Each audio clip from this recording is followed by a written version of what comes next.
Yeah, we're talking about this today. Although I mainly write about societal pressure and its effects on different characters, there is still one part of my book that does cover bigotry. I probably could have waited to write that in order to talk about this, but honestly, that chapter is nowhere in the horizon. There's no point in waiting. With more books including intolerance in their stories, I thought, why not talk about this now? I am a black woman after all. Some of you may mistake me for an orange one, but I assure you that's just your computer screen and the lighting in this room. So without further ado, let's discuss the types of racism, how to recognize it, and how to write it.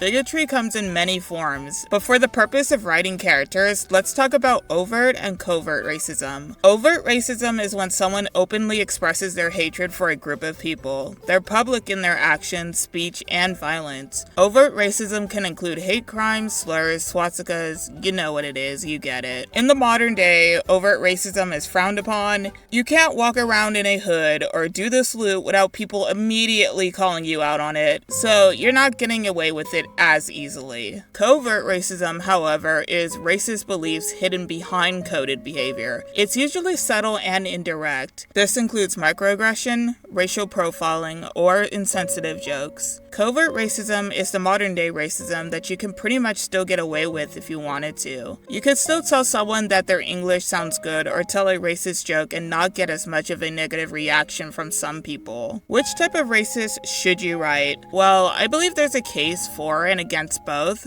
Let's discuss some examples in media. Overt racism was way more common in like the 1960s and below, but lately it seems more common in stories. It's almost as if they're bringing the 1960s to today and putting like a modern spin on it. The movie Bright has its flaws, the most noticeable one being its almost cartoonish take on racism sometimes, like fairy lives don't matter today, which is so absurd to put in a movie, but yeah, you can see racism in the signs that say elves only, which I can only assume is mimicking the white only signs. Or having the characters so openly show their bigotry, like the mom telling the daughter off screen that all orcs are dumb. Humans often refer to orcs as pigs and animals. Everyone is so direct with the racism. Like they say that shit to each other's face. The racism is the world building. This racist world building is even in the movie Zootopia. It's very direct, calling the predators savages, which is some kind of slur. Having Nick call Judy a dumb bunny, the protests, the muzzles,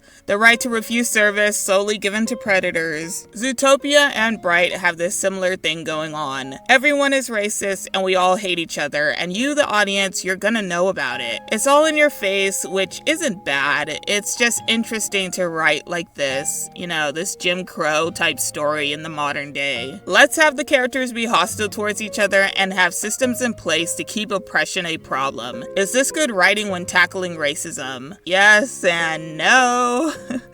First off, Zootopia is leagues better than Bright. I'll just say that right off the bat. Zootopia is a good movie. Bright it's a movie. Both are buddy cop stories, both take place in the big city, both have institutionalized racism within the police department, both address stereotypes, which is all important. I think my main gripe with Bright would be how cartoonish the racism is, and this is something to watch out for. It's when the message is so over the top, it almost feels lost. When every character is pretty much racist, like this Jim Crow-esque version of racism, it loses all subtlety and nuance because we're just hit in the face with it. Sure, some people in real life would spout their hatred for a group out loud, but not everyone. And for the people who do, they're in the shadows, and if they do become public with it, they're canceled for it, or even worse, they become a meme. Saying I hate all blanks or all blanks are dumb makes you look like a radicalized nut in modern society. But yet racism is written like that in these movies. To make every character the problem, it makes us lose our individual responsibility unconsciously. Zootopia is more graceful in its writing. I mean, it's like the same as Bright, just more clever and interesting. Whenever someone says something perceived as racist, there is a reaction of disgust from others. Judy spends the majority of the movie shutting down any injustice when she sees it, like telling her parents that not all foxes are violent, or letting Clawhauser know not to call all bunnies cute. But what makes her interesting is the relapses. Judy can be racist sometimes, like the infamous scene where she's saying that violence is in the biology of predators. predators, or even carrying the fox spray. Having a character be racist and not racist is more impactful than just having everyone walk around yelling slurs 24/7. Though the Will Smith character is similar to Judy, there's one stark difference. Will Smith tries to think openly, but when he's pissed, he deliberately says racist stuff, while Judy tries to think openly, but accidentally says racist stuff. Will Smith guy is an actual racist, while Judy is accidentally racist. I feel like the execution in Judy's character is a bit better because we can see her trying to be less prejudiced. It gives her that individual responsibility that the movie Bright desperately needs. It's a good message to look within yourself when it comes to racist ideology. How do we fight it and how do we contribute towards it? I think that's how overt racism can be written well. It only becomes poorly written when it's too much of it everywhere in cartoonish levels from a bygone era that barely exists. We need to write modern day racism. Also, special shout out to Elemental!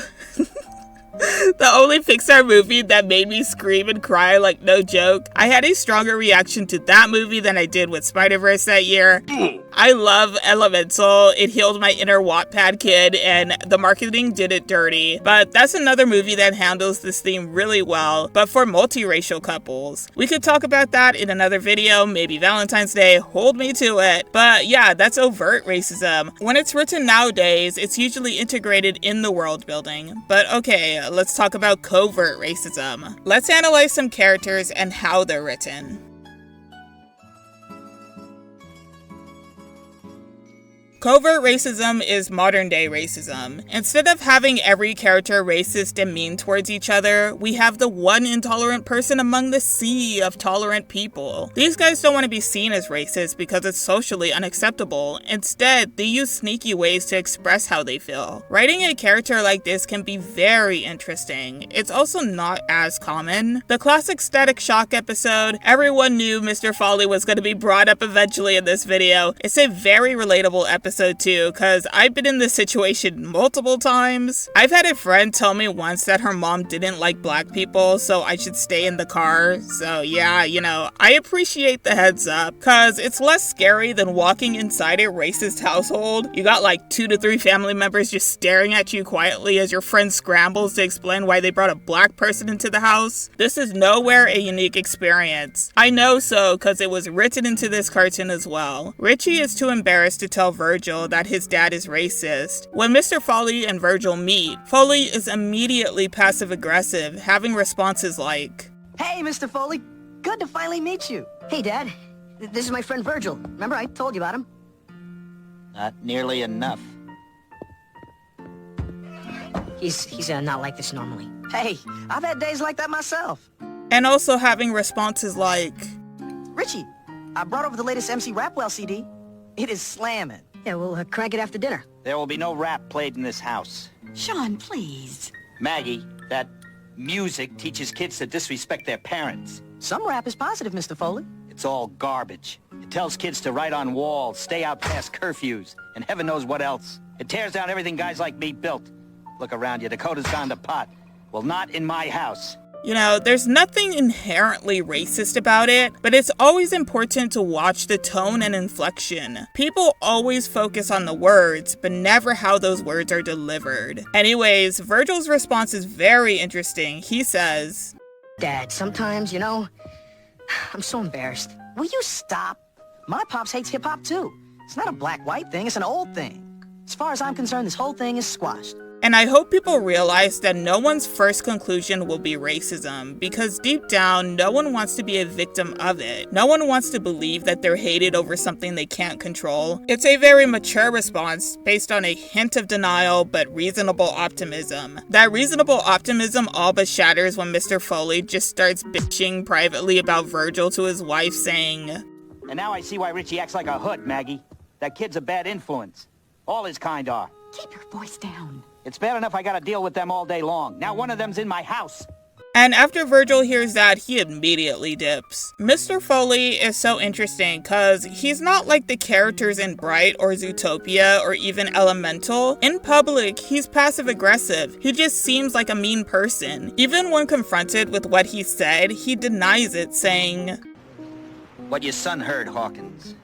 I wasn't talking about him." No, you were talking about his kind, that's all. That's covert racism in a nutshell. He does not want to be seen as a racist, but he is one behind the scenes. This episode is surprisingly well written. Sad that it came out 2 decades ago, but kudos to the writers for writing a truly covert racist. Another covert racist in media, it'd be Larry from The Walking Dead. And hoo boy, here comes the mob, ready to tear down my doors, screaming that their beloved Larry is not racist. I'm not kidding, the score is absolutely split on this one. Some people think he's racist and some people think he isn't. What do I think? I think this man is the most covertly covert racist in all of fiction. The fact that some people can't see it is just a testament to how well written he is and how much the writers of this game trusted us to make a conclusion. Larry is an old retired soldier who pretty much hates everyone who isn't his daughter Lily. Though he's mean to pretty much everybody, his biggest beef seems to be with Lee, our black main protagonist. His racism is so subtle and nuanced, it's nearly invisible. We don't got a scene where Larry rants to Lily about why he hates black people. That luxury was given to us in the Static Shock cartoon, but not here. So, since some people need it spelled out to them, let me spell out to you why Larry is a racist. I'm gonna go through every defense. He's mean to everybody, so he's not a racist, some may say. I think this argument is interesting because it gives the idea that he's an equal opportunity asshole, so he's not racist. But everyone's forgetting the fact that he's more aggressive towards Lee. Someone could be mean and also be a racist. You know who else was mean and happened to be a racist? Mr. Foley. He was yelling at his wife, his son, his co-worker, making fun of the teens at the hangout. Look at them, living like pigs. Little punk. This dude was mean to everyone as well and still turned out to be racist. Same shit can apply to Larry. Next, he was mean because he knew Lee was a murderer.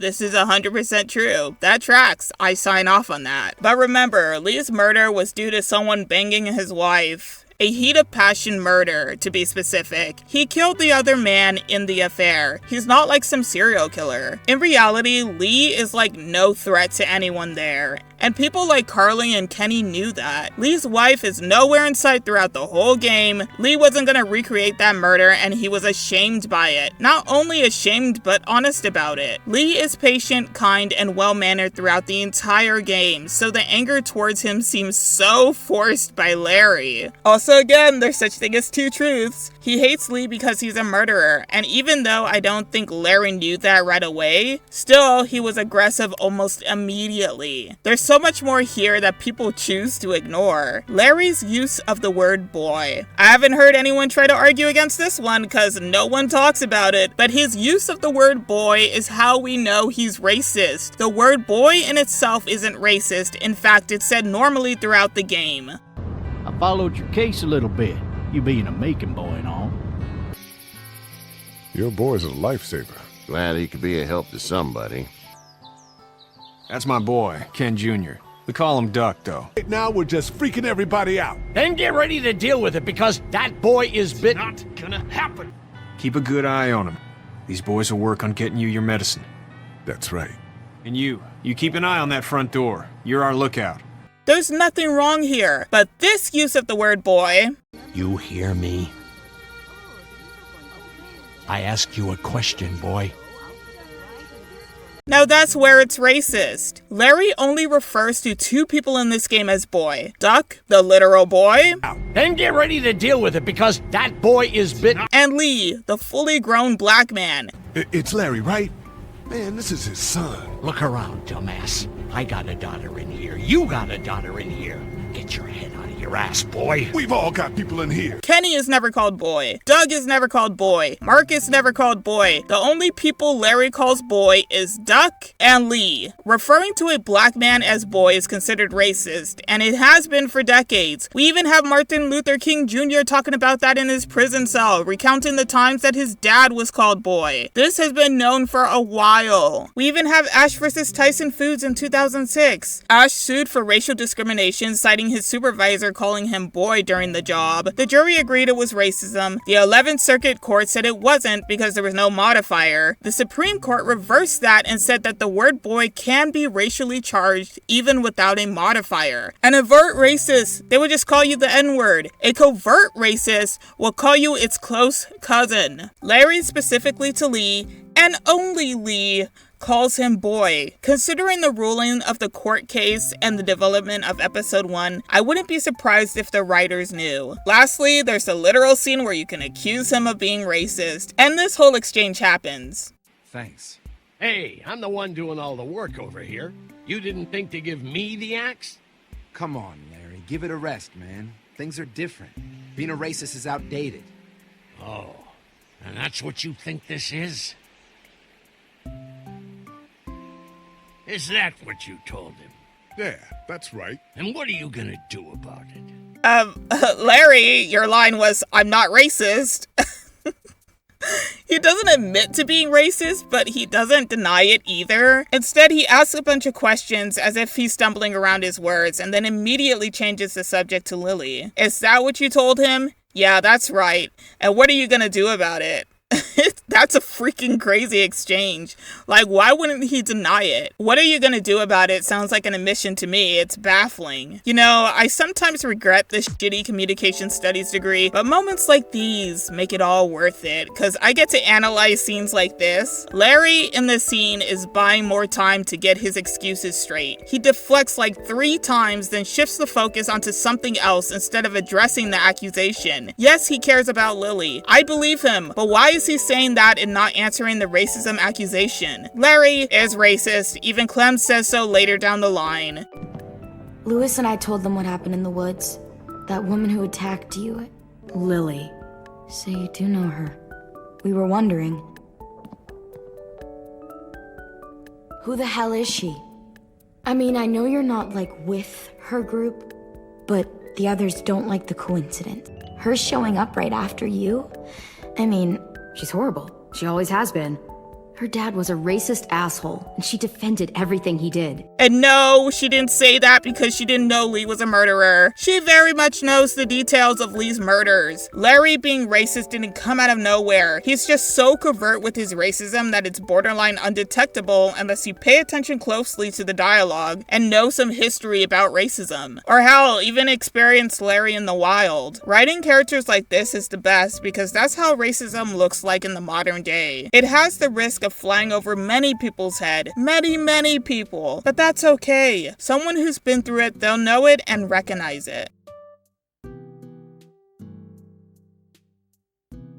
So should you write an overt or covert racist in your story? I personally say that we need more Larrys and Mr. Foleys compared to Judys and Will Smiths. And that's no shade to these characters, they're very well written. But we always write racism as no insert race here allowed and constant insults and slurs, but can we actually start writing the racism that exists mainly today? Overt racism very much still exists in our time, but it's nowhere as prevalent as covert racism. Acting passive-aggressive and using discriminatory terminology is not the only way it exists. There's more ways to be covert. Racist jokes are like the quickest way to gain laughs, often disguised as harmless. The ramifications of it can be harmful. Literally, there was like a whole SpongeBob episode on it. Go watch Squirrel Jokes. I think that explains it way better than I could. That's one. Another is telling certain cosplayers they can't cosplay a certain character because of a skin color they literally can't change. Another would be workplace discrimination or stereotyping all races to do certain things. Here's one for the artist, freaking out about how a character's skin color was changed. If someone sees no problems with the things I mentioned, that's a sign that it needs to be discussed more. Not everyone agreed on slavery, yet that didn't stop Frederick Douglass or Harriet Beecher Stowe from writing against it. Not everyone agreed on Jim Crow, but that didn't stop Richard Wright or W.E.B. Du Bois. And now we have stereotyping and covert racism. Who's gonna write stories about that? And I'm not talking about cringy call-out type racist stories that seem to plague our writing. I mean ones with objective thinking and decent characters. One that is both researched and observed. one that seeks to understand both sides so that they could tackle the issue effectively. Please, please, please watch this video on objective thinking. I'll link it below. I don't want any solutions to racism. A solution to a complex problem is cringy, plus that shit just keeps evolving into new forms. Instead, focus on your emotions and experiences. No matter who you are, your experience is way more powerful than a call-out tweet or text. Anyone could write their observations, and anyone should write it. Harriet Beecher Stowe was not black, but she probably observed what was happening and spoke out against it regardless through her characters. Let's stop playing it safe with our racism stories. We were doing so good with it in the 2000s. We need to go back to this level of nuance with our racist characters, tackling racism that's relevant and still needs addressing. No shortcuts. Let's focus on the racism in front of our faces and not the delusion of ye olde's past. Anyways, comment down below if you have prejudice themes in your story. Let me know how it's executed. Is it overt or covert? Let me know. But anyways, guys, I think that's it. That's the video. If you're interested, check out my book 2152, The Trifold Article. It's both animated and illustrated, sci-fi and adventure. I am nowhere near the racism part of the story. In fact, I'm taking too long to draw these pages, but I'll get there. That'll be linked below as well as the newsletter. I have a Discord for artists and writers that'll also be linked below. Like and subscribe and whatever, that is much appreciated. Have fun while creating today, and I'll see you guys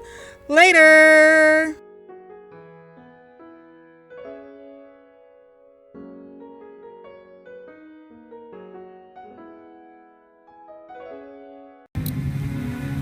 Hey, Lee, you know how to pick a lock, right? No. Why would you say that? Well, you're, urban? Oh, you are not saying what I think you're saying. Jesus, man, I'm from Florida. Crazy shit just comes out of my mouth sometimes. Sorry.